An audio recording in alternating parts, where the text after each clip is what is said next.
to the Language Fuel podcast. Our mission is to fuel the teaching and learning of languages worldwide. I'm your host, Joanna Smith.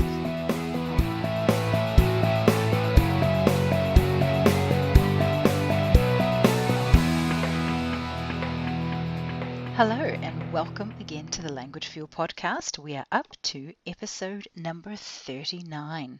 We've just finished a 3-part mini-series on classroom management. I hope you enjoyed that. And go back and check those out if you haven't heard it. You can navigate to them by going to www.languagefuel.com/podcast. Today we have something a little bit different. We're doing another interview. I haven't had an interview for a while.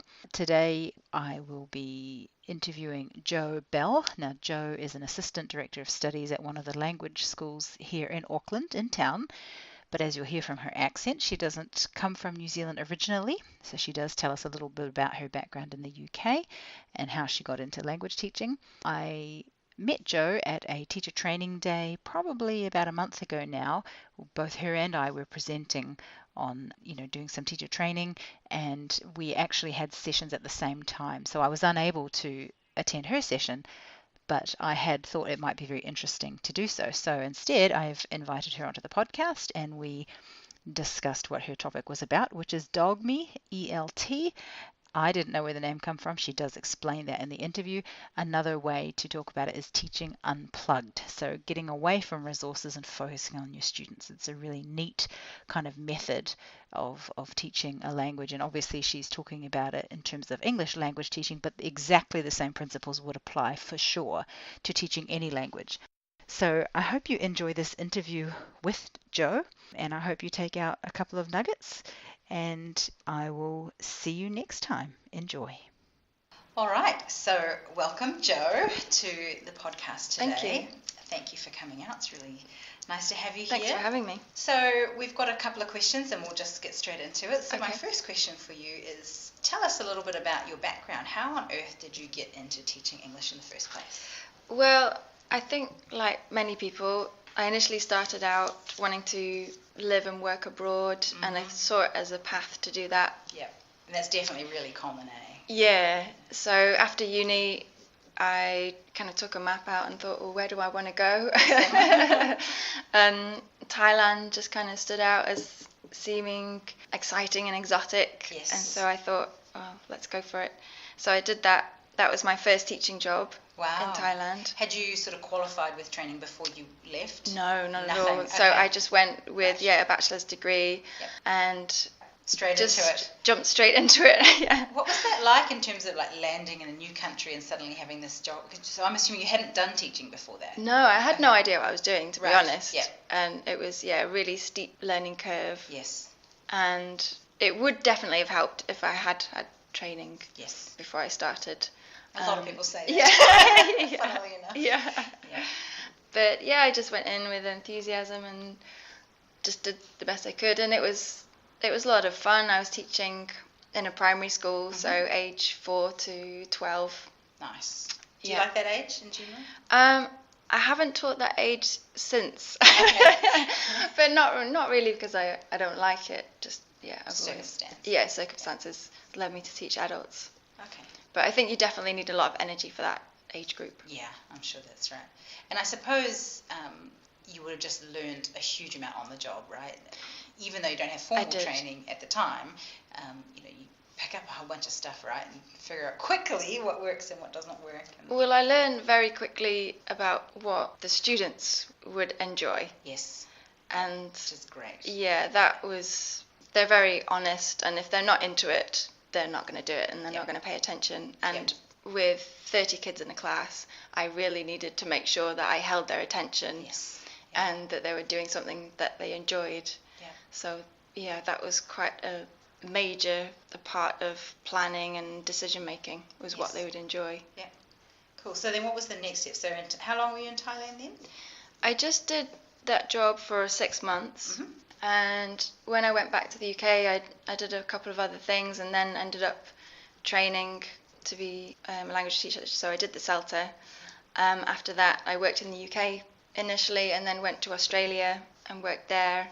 Then back to the UK, where I worked at a university, which was different again. So I did that for 2 years. Was it all teaching like academic English or? Yeah, academic English on a pathway. Right. Pathway program. After that, I did something completely different. I was a camera person on a theatre show. Oh wow, that's really so I did that. So I did that for 6 months, and then decided that actually I wanted to go back to teaching. So I went and taught in Vietnam. Wow. So Thailand to start with, and then down to Vietnam. How long were you there? Just under a year in Vietnam. Okay. And then to New Zealand. I'm just curious. When does the New Zealand piece come in? So yeah, New Zealand comes after that. Comes after. Okay. Yeah.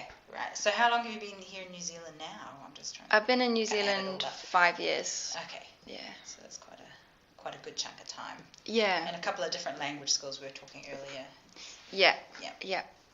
Cool. So that's really neat. And a lot of people, just like you know, do decide to experience the world a little bit and go, oh, I can do that through English training. And it's really neat how you've said, yeah, I'm actually going to make a career out of this. And so then the decision to go and get a formal certificate, even though I'm sure with your experience you would have, you know, learned a lot informally. That's really, really cool. Yeah, I just found that I really enjoyed it, and it wasn't really my initial plan to make that my career, but But obviously you did choose that, so then kind of brings me to my next question.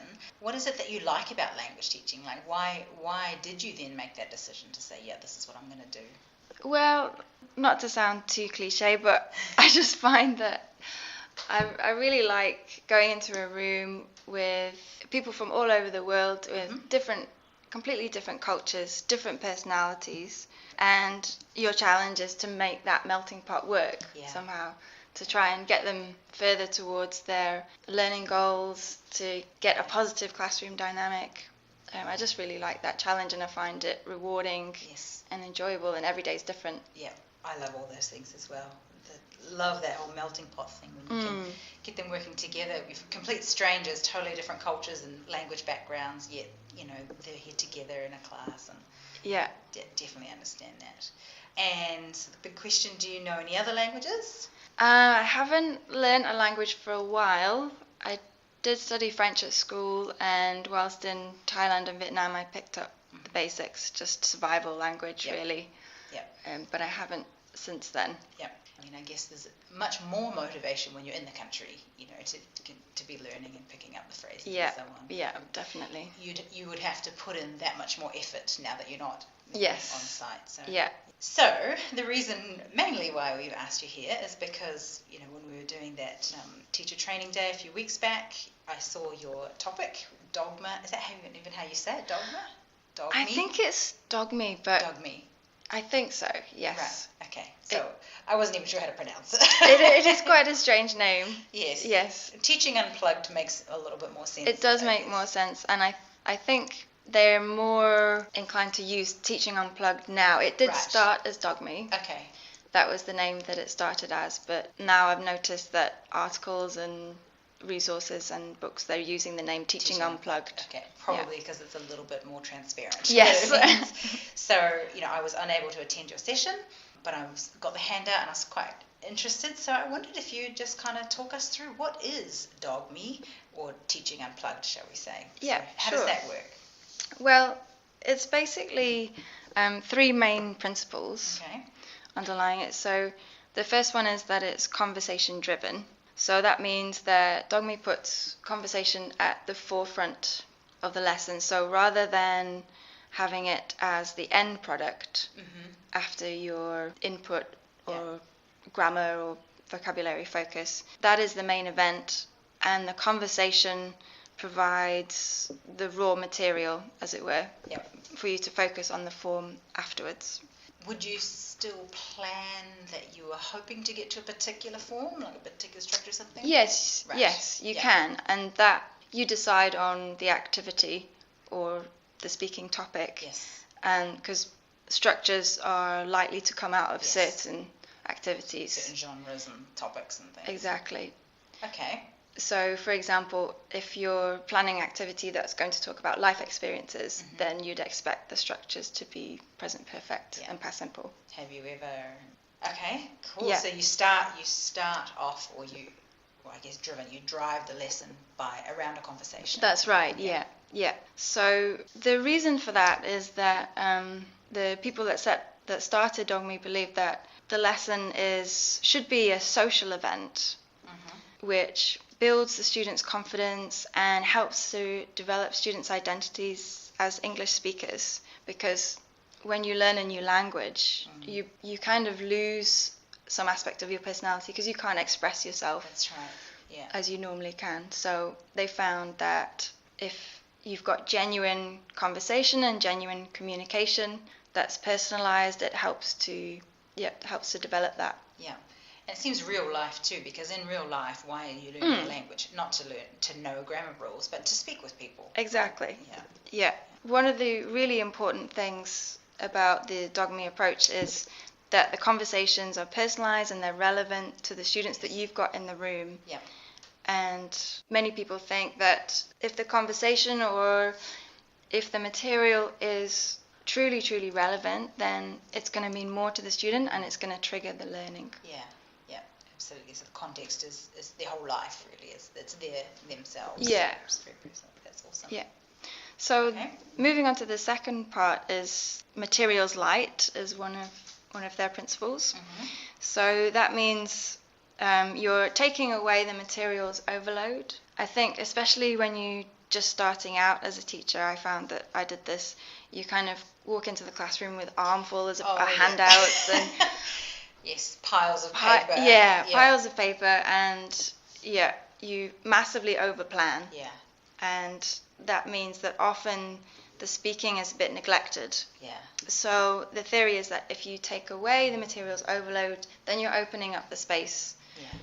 Focus on the students, really. An extended speaking practice, which is what a lot of students really want. Yeah, and that's good for the trees as well, let's be honest. Yeah, absolutely. Some people are, with their fear with Dogme is, but what do I use? If you take away my materials, what am I going to use? Yeah. Well, the people in the room are the resource. Yes. So their experiences, their opinions, their beliefs and their desires, that is your resource and that is your material. Cool. And a kind of benefit of that is that as well as being quite engaging for the students in terms of engaging with the topic and the material, I also find that it helps them to engage with each other because they're being real and they're having real conversations and genuine conversations, so they're finding out about each other and building relationships. Yes. And it really helps with classroom dynamics, I think. I can totally imagine that. And it's as well as the teacher hiding behind, worksheets and books and things, I think students do as well. So your point is exactly that, right? The teacher gets away from the materials and says, hey, let's be people here in this room, and that's a model for the students to do the same. And, I've experienced it myself. When I've learned a language, I might be okay with my textbook or I might be okay with my teacher, but then you put me out on the street and I'm freaked out. So the more practice I have of just genuinely interacting with people, that's going to help me in real life. So that sounds really, really cool. Yeah, I think the stronger that bridge you can make between the classroom and real life, the better. That's right. And I guess even though you're saying, I can imagine teachers being a little bit scared to drop the worksheets and drop the textbook, but you still have a lesson plan in your head, right? Yes. You still know where you're going and you still are planning the activities, but you're just using what's in front of you, i.e. the people. Yes. Yeah. Exactly. The third principle is emergent language. So emergent meaning language that comes from the students. Yes. In that way, the teacher uncovers the grammar and vocabulary in the language from the students rather than covering a predetermined syllabus. Okay, so just to clarify, you're discovering what gaps students might have. Yes. As you go. But you could probably predict it quite well though, right? Yes. Yeah. Yes. So you're not completely in the dark going, I wonder what I'm going to find. Yeah, which can be very daunting. Yeah. And I think this is one of the most challenging parts of this approach I found. Yeah. Because you do have to think on your feet a little bit. Yeah. Yes, you do predict, but you are responding to what the students... respond to real life. Yeah, to what the students come out with. Yeah. So do you think, I'm just imagining a couple of other teachers that I know, say teachers earlier on in the journey who might not be as confident, say, doing a quick analysis of learner language and figuring out, which, part of speech they got wrong, or which grammar tense they're using when they should be using the other.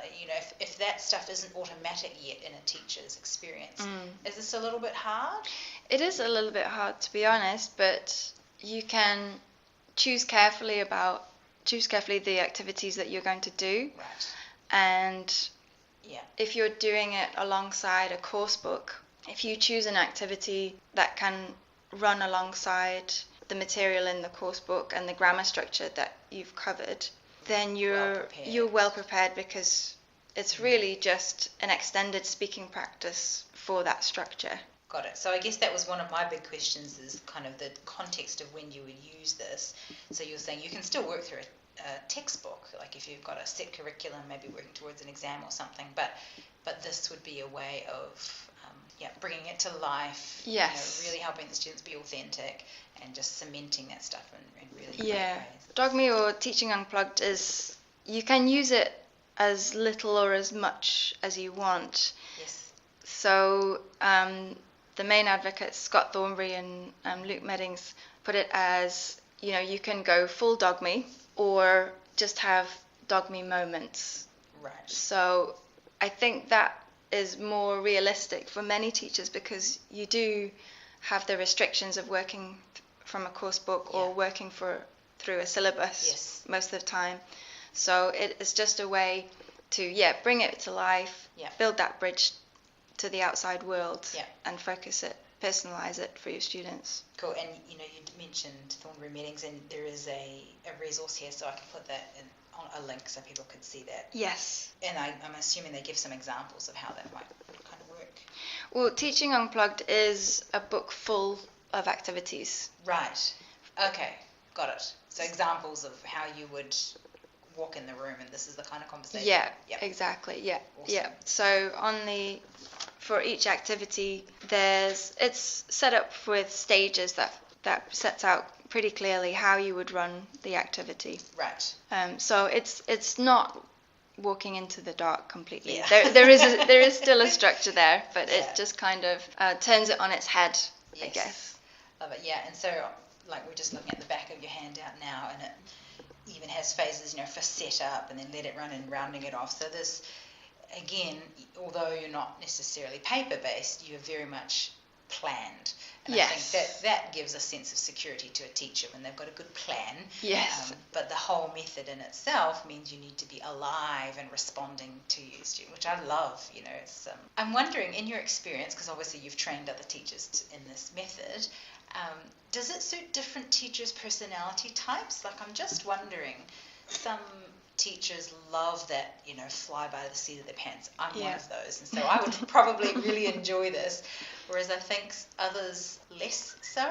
Do you? Yeah, I definitely agree with that. It does depend on your teaching style, and some people really take to it, and for others it might just be that those 3 principles of using conversation and extended speaking practice and responding to the language that students produce, they're just a good way of guiding your teaching practice towards good habits. Yes. Yeah, and I love that. I mean, the more that we can be student-centered and really feeding the students what they need, rather than just, this is what I'm going to do because this is what the textbook says I need to do. I mean, the more we can give them what they need, the better our practice will be. Right. I found that it just helps to shift your perspective a little bit towards the students and what they need, what they enjoy, rather than thinking about what you're going to cover. Yeah. So the big question, how often do you do a Teaching Unplugged in? Well, are you teaching much? I don't know. Are you day-to-day teaching? Or well, with this role, Assistant Director of Studies, a lot of what I'm doing is administration, actually. Yep. But I am teaching in the afternoons at the moment. So I find that it really suits a particular kind of lesson. And for our school at Dominion, we have a conversation class, which is the last hour, and it's great. Perfect. It's perfect for that. That would be awesome. And for morning classes, if you're got a course book that you're using, I find that it helps with those speaking production tasks. Yeah. It's just a way of structuring that and centering it around the students. Great. Yeah. So it's not like I completely dropped the course book. Yeah. I'm just conscious of time. We are getting towards the end of what we would normally spend time. Is there anything else about Dogme ELT that people... Oh, sorry, I'm saying it wrong again. Dogme. Where does the word Dogme come from? Is it good question. No, it's not. It's a weird one. Scott Thornbury, who coined it, got the idea from a group of filmmakers, actually, a Scandinavian group of filmmakers, and they were called Dogme 95. So this particular group of Scandinavian filmmakers got fed up of the way that Hollywood cinema was getting preoccupied with technical wizardry and special effects at expense of the actual story. Yes, get back to basics. Exactly. Tell so us they a good story. Yes, they developed this stripped back style that centered around the human rather than the technical. Yes. So he was inspired by that and very cool. Called it Dogme. Okay. Yeah. So is there anything else in Dogme that you think we need to know if we round off that particular part of our discussion? I would just suggest to give it a go. Yep. Have a look at the resources that are there. Yep. So that you've got an idea of how to stage it. Yep. Probably the Teaching Unplugged has got the most resources. Very cool. So just before we finish off today, I guess there's one question I like to ask people when I'm interviewing them, which is, a lot of our listeners might be at the earlier stages of their language teaching career. So if you were to give them a couple of pieces of advice, what do you think you would say to them? I think the first one would be, in terms of teaching, try to connect with your students. Mm-hmm. Remember that they're people. Yep. And if you build a good relationship between you and the students among themselves, then you'll get positive classroom dynamics, and then it's a happier place for everybody. And cool. Maybe the second piece would be in terms of planning. Don't struggle in silence. Don't spend hours by yourself struggling to work out how on earth you're going to teach this particular lesson. Yep. I think there's always a wealth of experience in the staff room. Yep. And if you pick your time well, I think people are always happy to help. Yeah. So reach out to the network. Yeah, definitely. Yeah. Very, very good advice, both of them. Thank you so much. That was a very interesting conversation, Jarrett. Thanks for having me. Thank you for listening to the Language Fuel podcast. You can navigate to the show notes and links via our homepage at www.languagefuel.com. See you next time.